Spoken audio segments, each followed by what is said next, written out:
Halo teman-teman semua, perkenalkan nama saya Ade, seorang financial advisor dari salah satu perusahaan asuransi swasta di Indonesia. Seperti yang teman-teman ketahui, di Indonesia pandangan mengenai asuransi tidak tepat, keliru, dan cenderung negatif.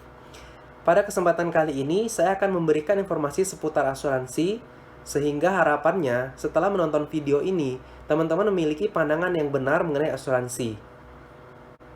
Oke teman-teman, sebelum mulai, kita harus tahu dulu asuransi itu makhluk apa. Nah, asuransi itu muncul karena adanya risiko dalam kehidupan. Kenapa asuransi itu sampai diciptakan?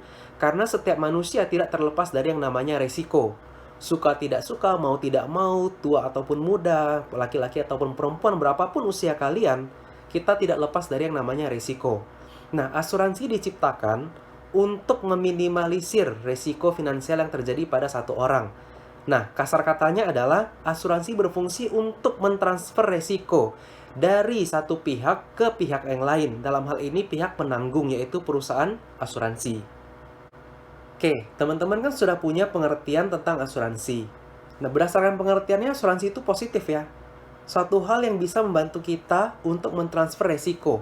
Harusnya itu adalah satu hal yang positif dan orang-orang seharusnya suka atau malah membutuhkan yang namanya asuransi.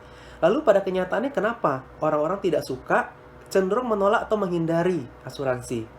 Nah, teman-teman bisa ketikkan alasan-alasan teman-teman di kolom komentar di bawah. Pada lain kesempatan kita akan membahas satu persatu. Pada kesempatan kali ini kita hanya akan membahas dua alasan kenapa orang-orang tidak membeli atau tidak suka dengan yang namanya asuransi. Alasan pertama, mereka memiliki pengalaman yang tidak mengenakan tentang asuransi, atau mereka memiliki kolega, teman, saudara, siapapun itu yang mereka tahu asuransinya tidak bisa diklaim atau gagal klaim. Alasan kedua adalah mereka merasa berinvestasi atau membeli asuransi adalah satu hal yang rugi atau tidak menguntungkan. Oke, alasan yang pertama adalah orang-orang tidak membeli asuransi karena mereka mengalami sendiri atau melihat orang-orang di sekitarnya yang tidak bisa klaim. Kasar katanya gagal klaim. Nah, teman-teman harus tahu, asuransi itu banyak kategori. Secara umum dikategorikan menjadi dua. Yang pertama asuransi tradisional, yang kedua ada asuransi unit link.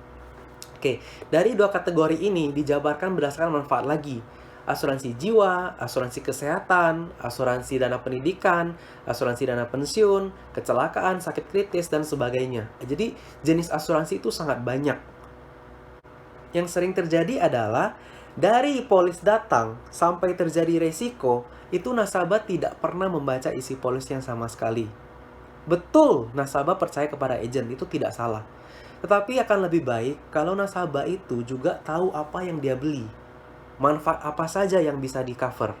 Dan yang ketiga itu tata cara klaimnya seperti apa. Nah, kita ambil contoh. Misalnya ada seorang nasabah, dia membeli asuransi jiwa murni. Misalnya, maaf kata, dia terjadi resiko kena penyakit kanker. Terus dia bawa polisnya pergi klaim ke perusahaan asuransi. Sudah pasti tidak akan cair. Karena pernyataan di polis adalah manfaatnya akan cair ketika terjadi resiko meninggal atau tutup usia. Nah, jadi setiap manfaat itu berbeda-beda cara klaimnya. Contoh kedua, ada seorang nasabah membeli asuransi kesehatan dengan limit tahunan 1 miliar per tahun untuk berobat.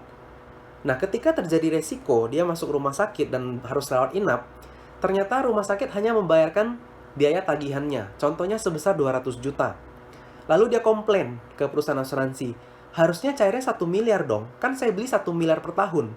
Nah, teman-teman harus tahu, fungsi asuransi kesehatan adalah membayarkan tagihan rumah sakit, bukan mencairkan dana sebesar limit tahunan. Nah, jadi kita harus tahu manfaat apa yang kita beli dan tata cara klaimnya. Akan sangat beresiko bagi teman-teman apabila teman-teman tidak tahu manfaat apa yang kalian beli dan tidak tahu cara menggunakan polis kalian. Nah, jadi setelah video ini selesai, teman-teman bisa membaca kembali polis yang kalian miliki, apakah sudah sesuai dengan saat pertama kali kalian ingin membeli polis tersebut.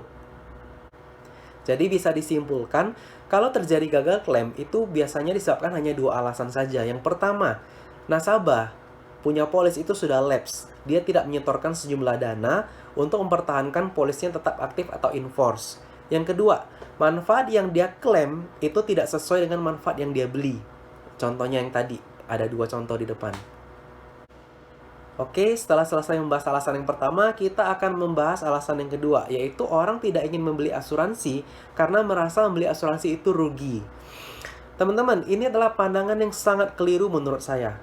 Membeli asuransi itu tidak ada hubungan dengan untung ataupun rugi. Oke, seperti yang dikatakan di depan, asuransi itu berfungsi untuk mentransfer resiko dari satu pihak ke pihak yang lain. Artinya, apabila terjadi satu resiko yang mungkin berdampak pada finansial satu keluarga, kita bisa menanggulanginya dengan cara membeli asuransi. So, tidak ada hubungannya dengan untung ataupun rugi. Dan kalau mau dihubung-hubungkan pun, seharusnya beli asuransi itu menguntungkan. Saya tanya teman-teman, kalau misalnya hari ini kita disuruh menabung 1 bulan 1 juta, kalian butuh berapa bulan untuk menghasilkan 1 miliar? 1 bulan 1 juta. 1 tahun 12 juta. 10 tahun baru 120 juta.